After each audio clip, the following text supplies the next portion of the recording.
اللهم صل على سيدنا ومولانا محمد۔ پھر سے ایک ہوا پورے ہندوستان میں شروع ہو چکا ہے کہ کرونا کی یہ دوسری لہر ہے۔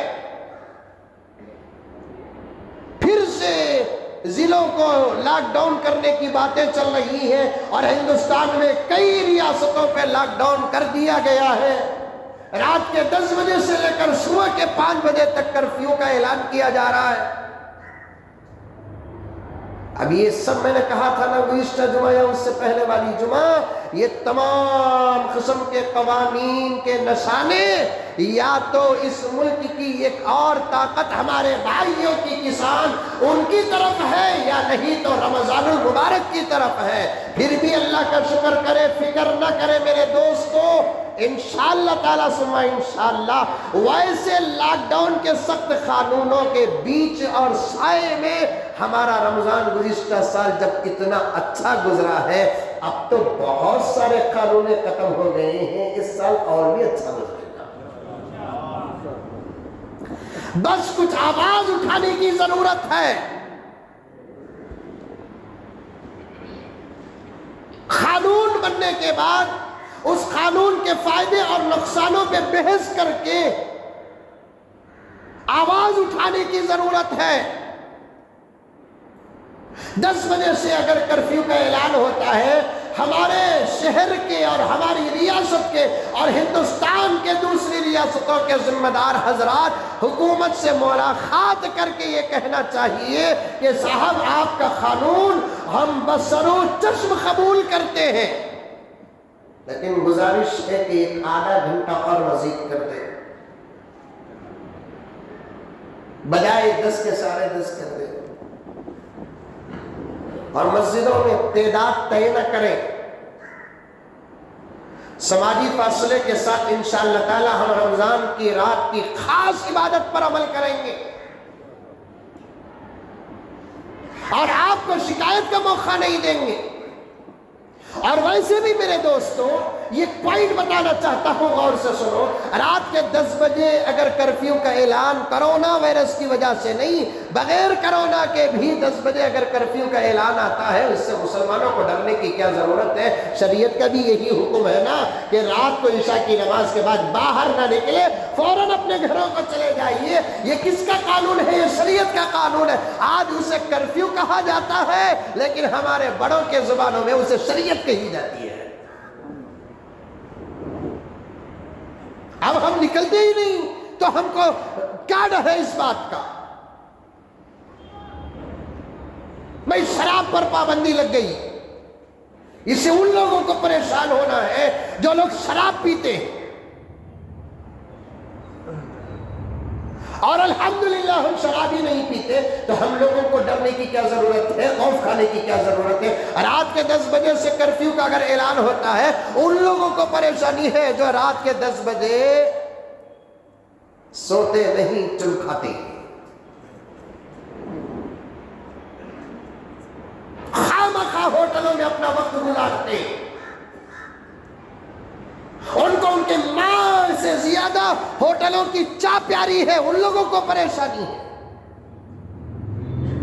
جن لوگوں کو بیوی سے زیادہ ایک چاہ پیاری ہے، ان لوگوں کو پریشانی ہے۔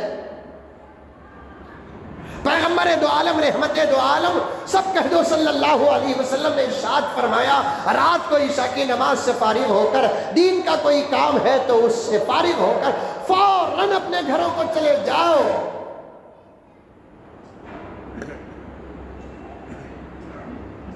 عبادت کرنا ہے تو عبادت کرو، ورنہ رات کو تمہارا سونا بھی عبادت ہے۔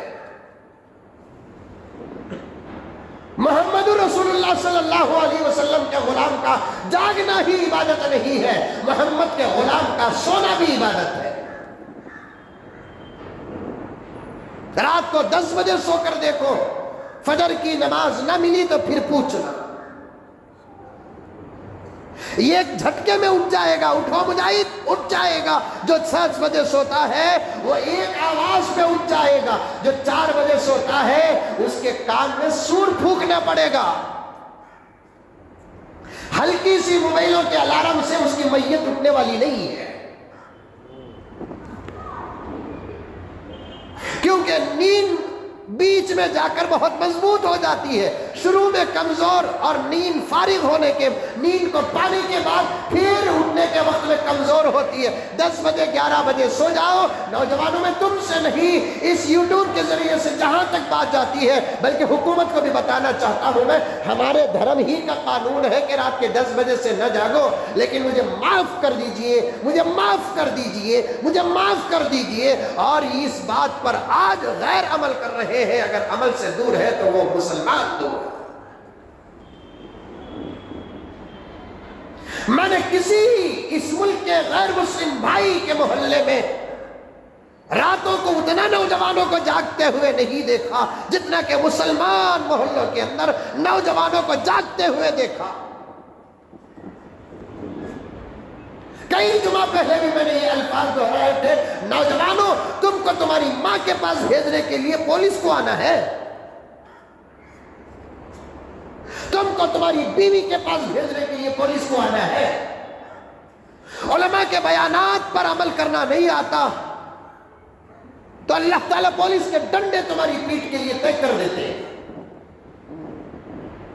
رات کو جاؤ، سو جاؤ، 11 بجے سو جاؤ، لائٹ بند کر دو، موبائل آف کر دو، سو جاؤ. 12 1 2 3 4 5 6 گھنٹے کے بعد آدمی کی نیند مکمل ہو جاتی ہے. اس کے بعد جو ہوتی ہے نا نیند، اسے آپ کو سمجھانے کے لیے اگر میں کہوں تو یہ لفظ بالکل صحیح ہوگا، ووٹی نیند.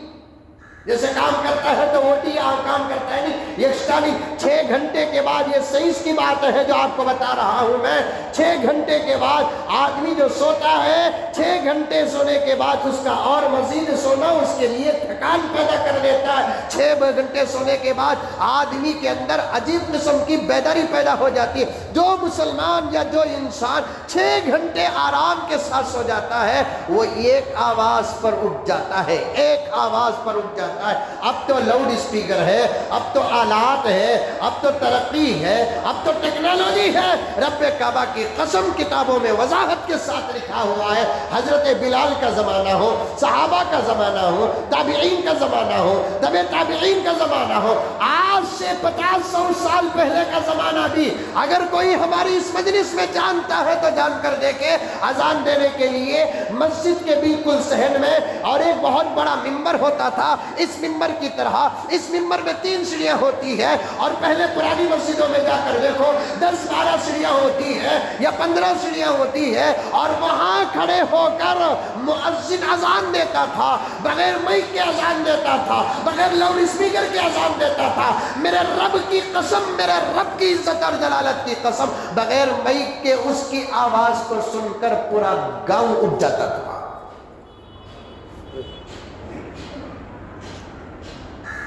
مسلمان تو مسلمان، غیر مسلم بھی اٹھ جاتے تھے. اس کی 2 بجے 1 بجے کیا کہ پورا گاؤں سیلیٹ ہوتا تھا، اور جو ماحول سیلیٹ ہوتا ہے وہاں آواز بہت جلدی دور تک پھیل جاتی ہے. دوسری وجہ کیا کہ لوگ رات کو جلدی سو جاتے تھے. نیند پوری ہونے کے بعد ایک ہلکا سا دھچکا دینے کی ضرورت پڑتی ہے، یہ چھوٹی آواز بھی کان میں پڑتی ہے تو آدمی اٹھ جاتا ہے.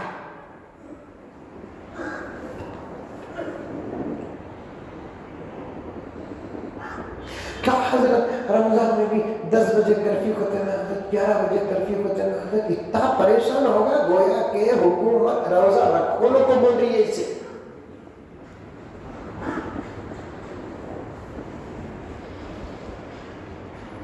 اصل میں 10 بجے کرفیو ہونے کے بعد اتنے پریشانی کا اظہار کئی کو کرنے والا تو 10 بجے اتنا ہمیں شیواجی نگر کو جانا سو.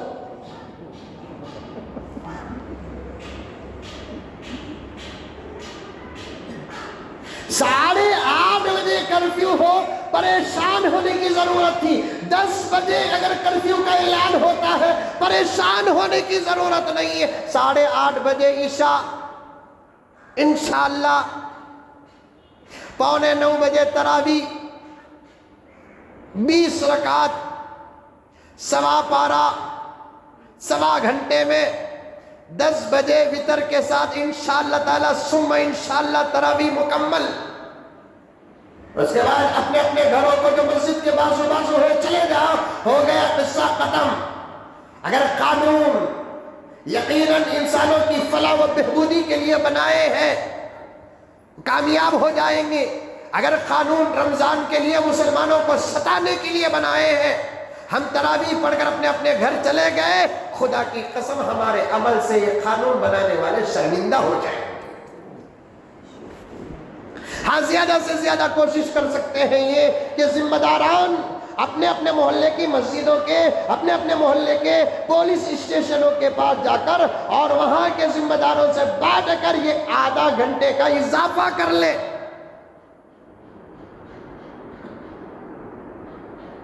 2 دن پہلے رمضان المبارک کے قانون آ جائے گا اور پولیس بلائے گی، ہمارے ذمہ دار جا کر ایک عالم کے سامنے اتنے ادب کے ساتھ نہیں بیٹھیں گے جو سرکل کے سامنے ادب کے ساتھ بیٹھیں گے، کمشنر کے سامنے ادب کے ساتھ بیٹھیں گے، عالم کے سامنے زور زور سے بات کریں گے، چیخ کر بات کریں گے، عالم کی اچھی بات کو بھی روکیں گے، مشورے کو کاٹیں گے، عالم کو کہیں گے کہ تم نے کیا معلوم مولوی صاحب خاموش رہو، لیکن وہی کمشنر کے سامنے بیٹھو گے، ہوم منسٹر کے سامنے بیٹھو گے، پولیس کے سامنے بیٹھو گے، چوری چو نہیں کوا کا نہیں، یوں معلوم ہوگا کہ ایک بہت بڑے علامہ کے سامنے بیٹھے۔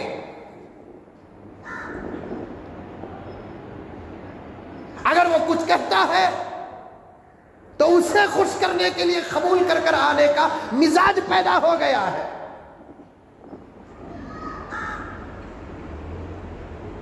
میں اسی لیے گزشتہ جمعہ آپ کے سامنے عرض کیا تھا، زیادہ سوالات بھی نہیں کرنا، یہ بھی نقصان کا سبب ہے، سوال کیے بغیر نہیں رہنا یہ بھی نقصان کا سبب ہے، اور دونوں کی مثالیں قرآن پاک کے اندر موجود ہے۔ موسیٰ کی امت میں سخت احکامات کیوں آئے؟ حد سے زیادہ سوالات کرنے کی وجہ سے۔ موسیٰ علیہ السلام کے زمانے میں ایک چچا تھا، اس کی ایک جوان سال بیٹی تھی اور اس کا ایک بھتیجا تھا۔ چچا بڑا مالدار،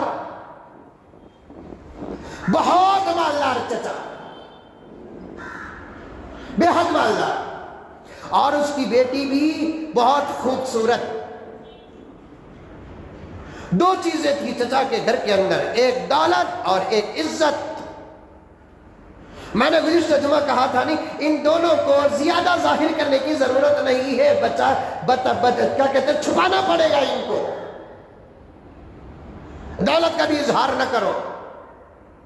اللہ تعالیٰ کا کرم ہے، احسان ہے، میرے رب کا بہت بہت بہت بڑا کرم ہے، یہ اسی کا فضل ہے۔ گزشتہ جمعہ میں نے جو کہا تھا، مجلس کے بعد، جمعے کے بعد مسجد میں اور مسجد کے باہر اور پورا ہفتہ تقریباً لوگ فون کر کے بتا رہے تھے کہ مولانا آپ نے بالکل سچ کہا، فلاں فلاں کی شادی یا ہماری شادی یا ان کی شادی کے بعد ہمارے گھر کے حالات خراب ہو گئے۔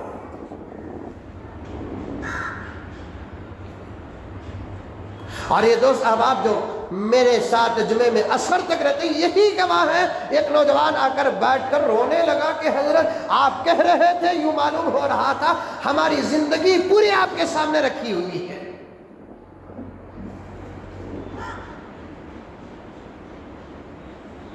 ایک پوائنٹ بتانا چاہتا تھا میں، اور آپ بھی ایسے ہیں کہ سو کر اٹھ کر چلے جاتے ہیں کہ حضرت وہ بات چھٹ گئی نہ کیا بول کر پوچھنے والے بھی نہیں ہیں آپ لوگ۔